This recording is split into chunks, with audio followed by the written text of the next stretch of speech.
1974లో McDonald సంస్థ వ్యవస్థాపకుడైన రే crack ని Austin లోని టెక్సాస్ విశ్వవిద్యాలయంలో వారు ఎంబీఏ తరగతులున్న విద్యార్థులను ఉద్దేశించి మాట్లాడవలసిందిగా కోరారు. నా ప్రియమిత్రుడు కీత్ కన్నింగమ్ ఆ బిజినెస్ అడ్మినిస్ట్రేషన్ తరగతిలో ఒక విద్యార్థిగా ఉన్నాడు. శక్తివంతమైన ఆ ఉపన్యాసం అందరినీ ఉత్తేజపరిచింది. ఉపన్యాసం ముగిశాక, క్లాస్ అయ్యాక ఆ విద్యార్థులు రేని తమతో వచ్చి తమ ప్రియమైన బార్ లో బీరు తీసుకోవడం వీలవుతుందా అని అడిగారు. రే దయతో వాళ్ళ ఆహ్వానాన్ని అంగీకరించాడు. తమ బృందంలోని ప్రతి ఒక్కరూ తమ చేతుల్లోకి బీరు గ్లాస్ తీసుకున్నాక, నేను చేస్తున్న బిజినెస్ ఏమిటో మీకు తెలుసా అని రే ప్రశ్నించారు. మాలో ప్రతి ఒక్కరికి నవ్వు వచ్చింది. ఎంబీఏ విద్యార్థుల్లో చాలా మంది రే అందరినీ ఆట పట్టిస్తున్నాడని అనుకున్నారు అని కీత్ చెప్పాడు. ఎవరూ జవాబు ఇవ్వలేదు. అందుకే రే మళ్ళీ అదే ప్రశ్న వేశాడు. నేను ఏం బిజినెస్ చేస్తున్నానని మీరు అనుకుంటున్నారు? విద్యార్థులంతా మళ్లీ నవ్వారు. చివరికి ధైర్యవంతుడైన ఒక విద్యార్థి గట్టిగా అన్నాడు, రే, మీరు హ్యాంబర్గర్ బిజినెస్ చేస్తున్నారన్నది ఈ లోకంలో తెలియనిది ఎవరికి? రే మెత్తగా నవ్వాడు. మీరు అలాగే అంటారని నాకు తెలుసు. ఒక్క క్షణం ఆగి, లేడీస్ అండ్ జెంటిల్మెన్, నేను హ్యాంబర్గర్ బిజినెస్ వ్యాపారం చేయటం లేదు. రియల్ ఎస్టేట్ వ్యాపారం నాది. స్థిరాస్తులు అమ్మటం, కొనటం అని గబగబా చెప్పాడు. రే తన దృష్టికోణాన్ని వివరించడానికి చాలా సమయం తీసుకున్నట్లు కీత్ చెప్పాడు. తమ బిజినెస్ ప్లాన్ తో తమ ప్రధాన లక్ష్యం హ్యాంబర్గర్ ఫ్రాంచైజీస్ ని అమ్మటం అన్న సంగతి రేకి తెలుసు. కానీ అతను ఎప్పుడూ ఒక్కొక్క ఫ్రాంచైజీని నెలకొల్పే స్థానాన్ని మర్చిపోలేదు. ఒక్కొక్క ఫ్రాంచైజీ విజయం సాధించడంలో రియల్ ఎస్టేట్, అది ఉన్న లొకేషన్ ప్రముఖ పాత్ర వహిస్తాయన్న సంగతి అతనికి తెలుసు. మౌలికంగా ఫ్రాంచైజ్ కొనుక్కుంటున్న వ్యక్తి రే క్రాక్ నడుపుతున్న సంస్థలో భాగస్వామి అయ్యేందుకు, ఆ సంస్థ కోసం స్థిరాస్తిని, తన ఫ్రాంచైజీ ఉన్న జాగాని కొనుగోలు చేసేందుకు మూల్యం చెల్లిస్తున్నాడు. ఈనాడు మెక్డొనాల్డ్ ప్రపంచం మొత్తం మీద అత్యధికంగా స్థిరాస్తులున్న ఏకైక సంస్థ. క్యాథలిక్ చర్చికున్న రియల్ ఎస్టేట్ కన్నా మెక్డొనాల్డ్ కే అధికంగా ఉండటం గమనార్హం. ఈ రోజు మెక్డొనాల్డ్ సంస్థ ఆధీనంలో అమెరికాలోనే కాక ప్రపంచంలోని అనేక దేశాలలో అత్యంత విలువైన ఎన్నో కూడలి ప్రదేశాలు, వీధి మొగలు ఉన్నాయి. అది తమ జీవితంలో నేర్చుకున్న అత్యంత ముఖ్యమైన పాఠం అని కీత్ చెప్పాడు. ఈనాడు కీత్ కార్లు కడిగే బిజినెస్ లో ఉన్నాడు. కానీ నిజానికి అతను చేస్తున్న అసలు బిజినెస్ రియల్ ఎస్టేట్. అతను కార్లు కడిగించే గ్యారేజ్ లో ఉన్న స్థలాల విలువే అతని గొప్ప ఆస్తి. గత అధ్యయనంలోని రేఖాచిత్రాలు చాలా మంది ఇతరుల కోసమే పనిచేస్తారని, కానీ తమ కోసం ఏమీ చేసుకోరు అన్న విషయాన్ని వివరించాయి. వారంతా మొదట కంపెనీ యజమానుల కోసం పనిచేస్తారు, తర్వాత పన్నులు చెల్లించడం ద్వారా ప్రభుత్వం కోసం పనిచేస్తారు, చివరిగా బ్యాంక్ కోసం తాకట్టు పెట్టిన వాటి మీద రుణాలు చెల్లించడం ద్వారా శ్రమ పడుతుంటారు. నా చిన్నతనంలో మాకు దగ్గరలో మెక్డొనాల్డ్ సంస్థ ఉత్పత్తి చేసే తినుబడి వస్తువులు అమ్మే షాపు ఉండేది కాదు. అయినా మా రిచ్ డాడ్ టెక్సాస్ విశ్వవిద్యాలయంలో రే క్రాక్ చెప్పిన పాఠాన్ని నాకు, మైక్ కు నేర్పే బాధ్యత వహించాడు. ఇది ధనవంతుల రహస్యం నంబర్ 3. ఆ రహస్యం ఏమిటంటే, నీ పని నువ్వు చూసుకో. డబ్బు కోసం జనం తరచూ ఇబ్బందులు పడనక్కర్న వాళ్ళు జీవితాంతం ఇంకొకరి కోసం పనిచేస్తుండటమే. అనేక మంది అలా తమ జీవితం అంతా కష్టించి తమ పని చేసినప్పటికీ చివరిలో తమకంటూ ఏమీ మిగిల్చుకోలేకపోతారు. మరోసారి చెప్తున్నాను, ఒక చిత్రం 1000 పదాలు పెట్టు. దిగువన ఉన్నది ఆదాయం పట్టి, ఆస్తి అప్పుల పట్టి ఉన్న రేఖా చిత్రం. రే క్రాక్ ఇచ్చిన సలహాను ఇది చక్కగా వివరిస్తుంది. రేఖా చిత్రం స్క్రీన్ మీద ఇవ్వడం జరిగింది, ఒక్కసారి చూడండి. మన ప్రస్తుత విద్యా విధానం నేటి యువతీ యువకులను మంచి ఉద్యోగాలు సంపాదించుకునేందుకు, వారి విద్యా సంబంధిత నైపుణ్యాన్ని పెంపొందించజేయడానికి కృషి చేస్తుందంటుంటారు. ఇంతకు ముందే చెప్పినట్లు వాళ్ళ జీవితాలు వాళ్ళ జీతాల చుట్టూ, వాళ్ళ ఆదాయం పట్టి చుట్టూ తిరుగుతూ ఉంటాయి. వాళ్ళు తమ అకాడమిక్ స్కిల్స్ ను అభివృద్ధి పరుచుకున్నాక తమ వృత్తి సంబంధిత సామర్థ్యాన్ని మెరుగుపరుచుకోవటం కోసం వాళ్ళు పై స్థాయి చదువులు చదువుకుంటారు. ఇంజనీర్లు, శాస్త్రజ్ఞులు వంటి వారు పోలీస్ ఆఫీసర్లు, కళాకారులు, రచయితలు ఇలా ఏదో ఒకటి అవ్వాలనే తపనతో చదువుకుంటారు. వీళ్లకున్న వృత్తి సంబంధిత కౌశలం మూలాన వీళ్ళకి పనులు దొరుకుతాయి. కానీ వీళ్ళ దృష్టి ఎప్పుడూ డబ్బు మీదే ఉంటుంది. డబ్బు కోసమే వీళ్ళు పనిచేస్తుంటారు. మీ వృత్తికి, మీ వ్యాపారానికి మధ్య చాలా వ్యత్యాసం ఉంది. నేను తరచూ జనాన్ని అడుగుతుంటాను, మీరు ఏం బిజినెస్ చేస్తుంటారు అని. దానికి వారు నేను ఒక బ్యాంకర్ని అని సమాధానం చెప్తుంటారు. అప్పుడు నేను మీకు బ్యాంక్ ఉందా, అది మీ సొంతమేనా అని అడుగుతాను. సాధారణంగా దానికి వాళ్ళు ఇచ్చే సమాధానం లేదు, నేను అందులో పనిచేస్తుంటాను అని. ఈ విధంగా వారు తమ ఉద్యోగం తమ బిజినెస్ రెండూ ఒకటే అని అపోహపడుతూ గందరగోళంలో ఉంటారు. వాళ్ళు ఒక బ్యాంకర్ గా ఉద్యోగం చేస్తూ ఉండొచ్చు, కానీ వాళ్ళకి తమకంటూ ఒక సొంత బిజినెస్ వేరే ఉండాలి. రే క్రాక్ తన వృత్తికి తన వ్యాపారానికి మధ్యనున్న అంతరం సరిగ్గా గ్రహించాడు. అతని వృత్తి ఎప్పుడూ ఒకటే, అతను ఒక అమ్మకందారు. ఒకప్పుడు అతను మిల్క్ షేక్స్ కోసం మిక్చర్లను అమ్మేవాడు. కొద్ది కాలం తర్వాత హ్యాంబర్గర్ ఫ్రాంచైజీలను అమ్మటం ప్రారంభించాడు. కానీ అతని వృత్తి హ్యాంబర్గర్ ఫ్రాంచైజీలను అమ్మటం అయితే అతని బిజినెస్ మాత్రం ఆదాయాన్నిచ్చే స్థిరాస్తులను కూడబెట్టడం. స్కూల్లో ఒక సమస్య ఉంది. మీరు ఏ విషయం అయితే చదువుకుంటారో అలాగే మీరు తయారవుతారు. మీరు న్యాయశాస్త్రం చదివితే మీరు న్యాయవాది అవుతారు. అలాగే ఆటో మెకానిక్స్ చదివిన పక్షంలో మెకానిక్ గా మారుతారు. అలా మీరు మీ చదువును బట్టి వృత్తిలో చేరే మాటుంటే ఒక పొరపాటు జరగవచ్చు. అదేమిటంటే అనేక మంది తమ బిజినెస్ ను పట్టించుకోవటం మర్చిపోతుంటారు. వాళ్ళు తమ జీవితకాలం అంతా ఇంకొకరి పనిచేయటంలో నిమగ్నమై అతన్ని ఒక ధనవంతునిగా చేస్తుంటారు. ఆర్థిక విషయాల్లో ఒక వ్యక్తి సురక్షితంగా ఉండాలనుకుంటే అతను తన పనిని తనే పట్టించుకోవాలి. మీ బిజినెస్ మీ అసెట్ పట్టీ చుట్టూ తిరుగుతూ ఉంటుంది. అది మీ ఆదాయం పట్టీకి విరుద్ధంగా ఉంటుంది. ఇంతకు ముందు చెప్పినట్టు మొట్టమొదటి నియమం ఏమిటంటే ఆస్తికి అప్పుకు మధ్యనున్న తేడా తెలుసుకోవటం, ఇంకా ఆస్తులను కొనుగోలు చేయటం. ధనవంతులు తమ ఆస్తి పట్టీల మీదే దృష్టి ఉంచితే మిగిలిన వారంతా ఆదాయం పట్టీల మీద తమ దృష్టిని నిలిపి ఉంచుతారు. అందువల్ల మనం తరచూ ఇలాంటి మాటలు వింటూ ఉంటాం. నా జీతం ఇంకా పెరిగితే బాగుంటుంది, నాకు పదోన్నతి వస్తే ఎంతో బాగుండునో, నేను మరికొన్ని పరీక్షలు పాస్ అయి మరికొంత శిక్షణ సంపాదించాలి, ఇంతకన్నా మంచి ఉద్యోగం సంపాదించాలి, నేను ఓవర్ టైం చెయ్యాలనుకుంటున్నాను, నాకు వేరే రెండో పని ఏదైనా దొరుకుతుందేమో, 2 వారాల్లో నేను ఈ ఉద్యోగం వదిలేస్తాను, నాకు ఇంకో ఉద్యోగం దొరికింది, అందులో నాకు జీతం ఎక్కువ వస్తుంది. కొన్ని వర్గాల్లో ఇవన్నీ వివేకంతో కూడుకున్న ఆలోచనలే. కానీ మీరు రే క్రాక్ చెప్పింది అర్థం చేసుకోగలిగితే మీరు ఇంకా మీ సొంత బిజినెస్ ను పట్టించుకోవటం లేదు అనేది తెలుస్తుంది. ఈ ఆలోచనలన్నీ మీ దృష్టి ఆదాయం పట్టి మీదే ఉన్నట్లు తెలుపుతున్నాయి. మీ దగ్గరున్న అదనపు డబ్బుని మీరు ఆదాయం సృష్టించే ఆస్తులను కొనడానికి ఉపయోగిస్తే మీకు మెరుగైన ఆర్థిక భద్రత చేకూరుతుంది.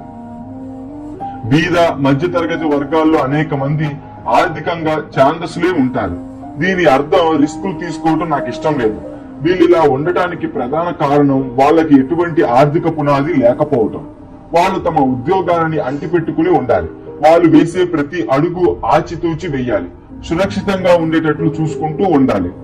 కంపెనీలు తమ సిబ్బందిని తగ్గించుకోవటం మొదలు పెట్టాక కొన్ని లక్షల కోట్ల కార్మికులు తాము ఎంతకాలం తమకున్న అతి గొప్ప ఆస్తి అని భావిస్తూ వచ్చిన తమ ఇల్లు తమను బతికొండగానే చంపేస్తున్న విషయం తెలిసి వచ్చింది.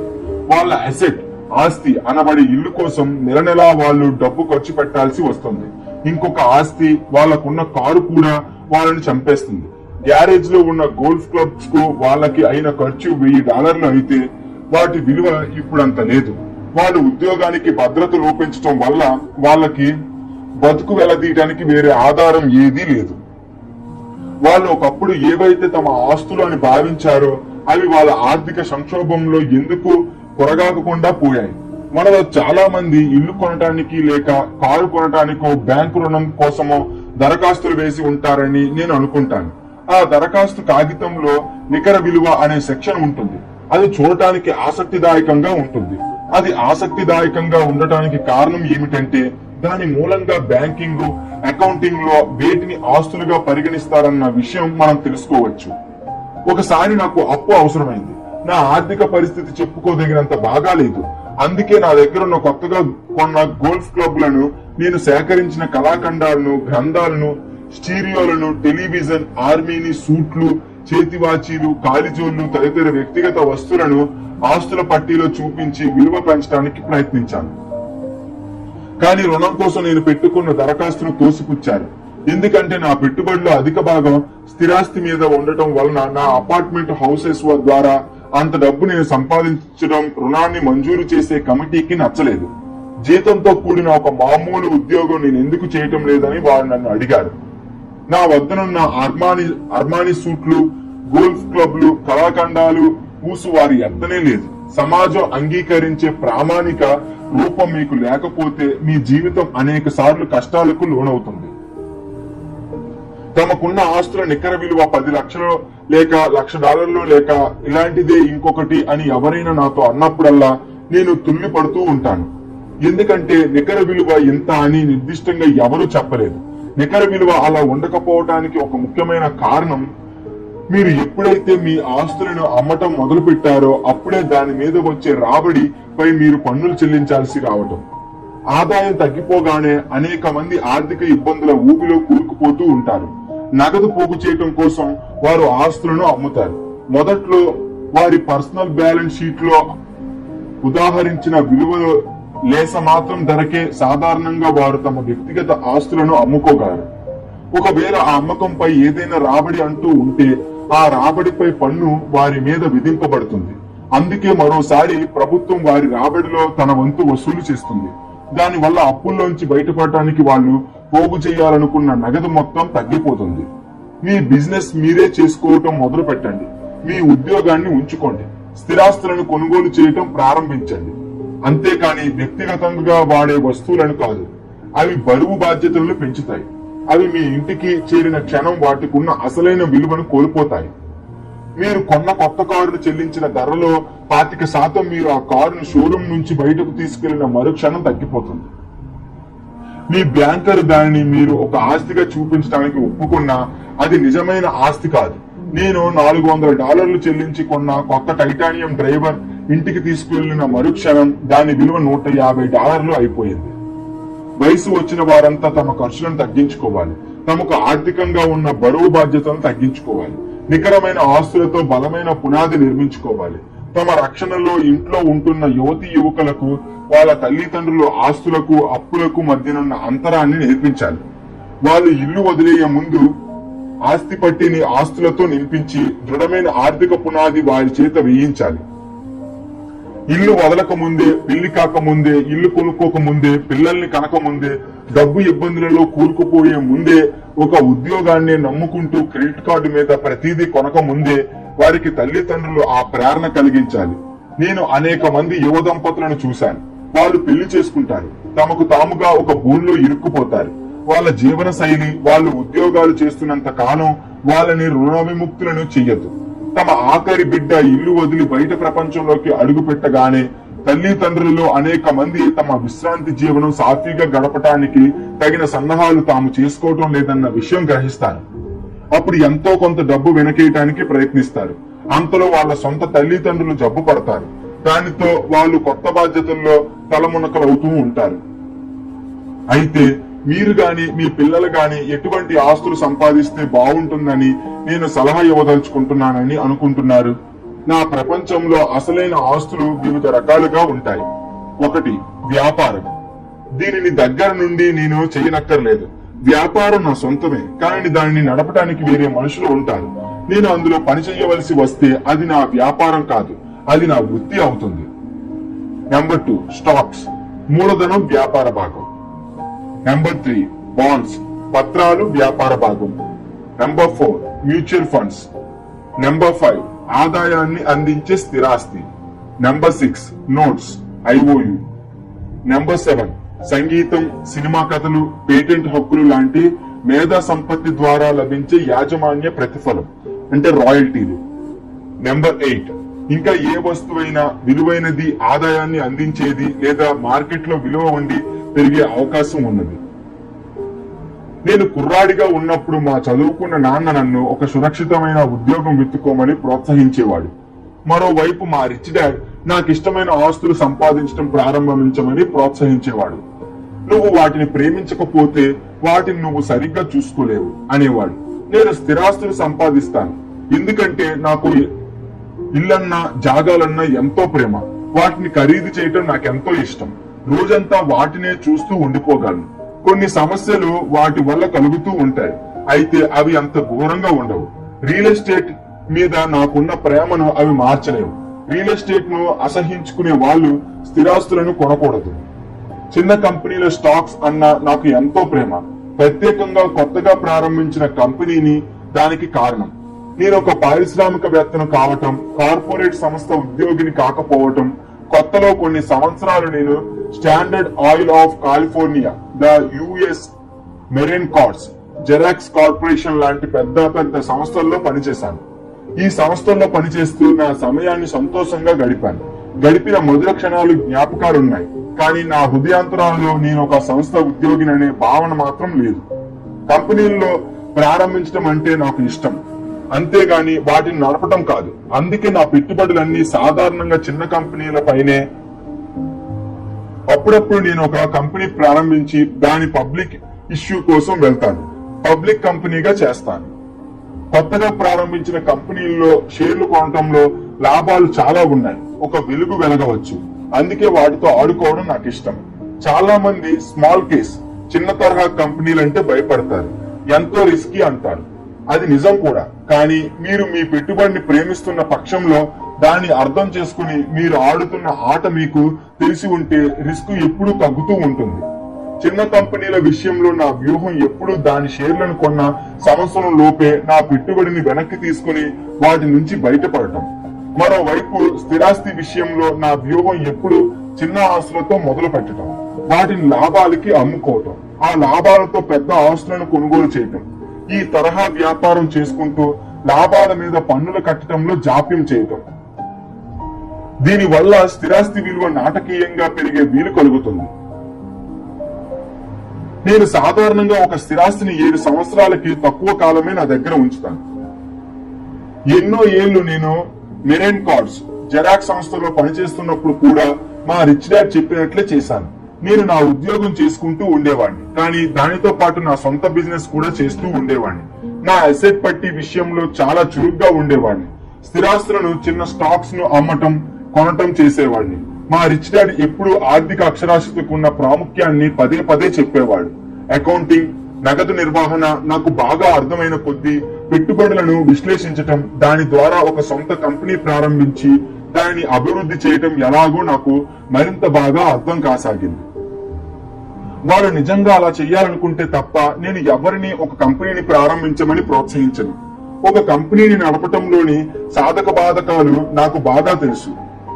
ఆ బాధ్యత ఇంకొకరిని తీసుకోమని కోరాను. జనానికి ఉద్యోగాలు దొరకని సమయాలు ఉండవచ్చు. అప్పుడు ఒక కంపెనీ ప్రారంభించడమే వారికి పరిష్కార మార్గం. కానీ ఈ విషయంలో విజయం సాధించిన వాళ్ళు బహు తక్కువ. 10లో 9 కంపెనీలు 5 ఏళ్ల లోపునే మునిగిపోతాయి. కాబట్టి మీ సొంత కంపెనీ కావాలన్న కోరిక మీలో తీవ్రంగా ఉంటే అప్పుడే అలా చెయ్యమని నేను మీకు సలహా ఇస్తాను. లేకపోతే మీ ఉద్యోగాలు మీరు చేసుకుంటూ మీ సొంత బిజినెస్ చక్కబెట్టుకుంటూ ఉండండి. మీరు మీ సొంత బిజినెస్ చేసుకోండి అని అనటంలో నా ఉద్దేశం మీ ఆస్తి పట్టిని అభివృద్ధి చేస్తూ దాన్ని బలంగా ఉంచమని. ఒకసారి $1 అందులోకి వెళ్తే దానిని ఎప్పుడూ బయటకు రానీకండి. దాన్నే ఇంకో విధంగా ఆలోచించండి. ఒకసారి $1 మీ ఆస్తి పట్టికలోకి వెళ్ళిందంటే అది మీ ఉద్యోగిగా మారిపోతుంది. డబ్బు గురించి చెప్పుకోవలసిన ఒక గొప్ప విషయం ఏమిటంటే అది రోజుకి 24 గంటలు పనిచేస్తుంది. అది అలా కొన్ని తరాలు పనిచేయగలదు. మీరు రోజు చేసే ఉద్యోగం ఉంచుకోండి, కష్టపడి పనిచేసే ఉద్యోగిగా పేరు తెచ్చుకోండి, కానీ మీ ఆస్తి పట్టిని పెంచుకుంటూ పోతూ ఉండండి. మీ క్యాష్ ఫ్లో పెరుగుతున్న కొద్దీ మీరు కొన్ని విలాస వస్తువులు కొనుక్కోగలరు. ఇక్కడ మనం గుర్తించుకోవలసిన ఒక ముఖ్యమైన సత్యం ఏమిటంటే ధనవంతులు విలాస వస్తువులు ఆఖరణ కొంటే పేదవారు, మధ్యతరగతి వర్గం వారు భోగాలు కొనడానికి ముందే తొందరపడతారు. బీదవారు, మధ్యతరగతి వారు తరచూ పెద్ద భవనాలు, వజ్రాలు, ఉన్నితోలు, దుస్తులు, నగలు, పడవలు లాంటి విలాస వస్తువులను ఖరీదు చేయడానికి కారణం తాము ధనవంతులుగా కనిపించాలనే కోరిక. వాళ్ళు ధనికులుగా కనిపిస్తారు, కానీ వాస్తవానికి వాళ్ళు రుణాలు చేసి అప్పుల్లో మునిగి ఉంటారు. స్వతసిద్ధంగా ధనవంతులు, చాలా కాలంగా ధనవంతులుగా ఉన్నవారు తమ ఆస్తుల పట్టీని ముందుగా అభివృద్ధి చేసుకుంటారు. తర్వాత పట్టీలోని ఆస్తి ఉత్పత్తి చేసిన ఆదాయంతో విలాస వస్తువులు కొన్నారు. పేద, మధ్యతరగతి వర్గం తాము చెమటోడ్చి సంపాదించిన సొమ్మును, పిల్లల వారసత్వం సొమ్మును విలాస వస్తువులు కొనటానికి వాడతారు. పెట్టుబడి పెట్టి అభివృద్ధి చేసిన నిజమైన ఆస్తి మనకు అసలైన భోగాన్ని బహుమతిగా ఇస్తుంది. ఉదాహరణకి నాకు, మా ఆవిడకి మా అపార్ట్మెంట్ హౌసెస్ ద్వారా అదనంగా డబ్బు దొరికినప్పుడు మా ఆవిడ వెళ్లి తన కోసం మెర్సిడీస్ కొనుక్కొచ్చింది. దానికోసం ఆమె అదనంగా శ్రమ పడలేదు, రిస్క్ తీసుకోను లేదు. ఎందుకంటే వారు కొన్నది అపార్ట్మెంట్ హౌస్ రాబడి డబ్బుతో. అయినప్పటికీ ఆమె దీనికోసం తన స్థిరాస్తి పెట్టుబడుల పోర్ట్ఫోలియో విలువ పెరిగి చివరికి కారు కొనడానికి అవసరమైన అదనపు నగదు వచ్చేదాకా 4 సంవత్సరాలు వేచి ఉండవలసి వచ్చింది. కానీ ఆ విలాస వస్తువు మెర్సిడీస్ కారు ఒక నిజమైన బహుమానం. ఎందుకంటే ఆమె దాని ద్వారా తన ఆస్తిని ఎలా పెంపొందించుకోవాలో తనకు తెలుసుకున్న విషయాన్ని నిరూపించింది. ఆమె దృష్టిలో ఆ కారు మరో అందమైన కారు మాత్రమే కాదు, దాని విలువ ఆమె చెల్లించిన మూల్యం కన్నా ఎన్నో రెట్లు అధికం. దానిని పొందటానికి ఆమె తనకున్న ఆర్థిక జ్ఞానాన్ని సరైన విధంగా వినియోగించిందని. చాలా మంది చేసే పని ఏమిటంటే మనసులో కోరిక కలగగానే వారు వెంటనే వెళ్లి ఒక కొత్త కారుని కొని తెచ్చేయటం లేదా అప్పు చేసి ఇంకేదైనా విలాస వస్తువుని కొనటం.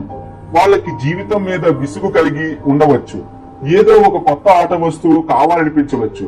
అప్పు చేసి భోగాన్ని కొనటం తరచుగా ఆ వ్యక్తి ఏదో ఒకనాడు తను కొన్న వస్తువుని అసహించుకునేలా చేస్తుంది. ఎందుకంటే ఆ విలాస వస్తువు కోసం చేసిన అప్పు అతనికో ఆర్థిక భారంగా తయారవుతుంది.